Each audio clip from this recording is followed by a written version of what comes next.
The error code CH53 on an LG air conditioner indicates a communication issue between the indoor and outdoor units. This problem can be caused by faulty wire connections in the communication cables, an unstable electricity supply, or an abnormal transmission circuit on the outdoor or indoor printed circuit board.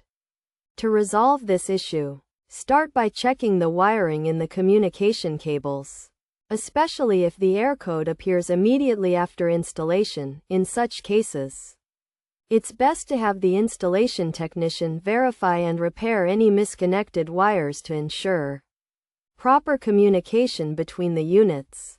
Another potential solution is to reset the air conditioner by turning off the power or tripping the circuit breaker for 5 minutes and then resetting it, as an unstable electricity supply or low power input can temporarily cause this issue.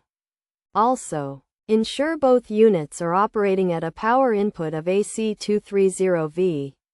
If the problem persists, it may be necessary to have a service technician check the transmission circuit of the outdoor or indoor printed circuit board for any issues.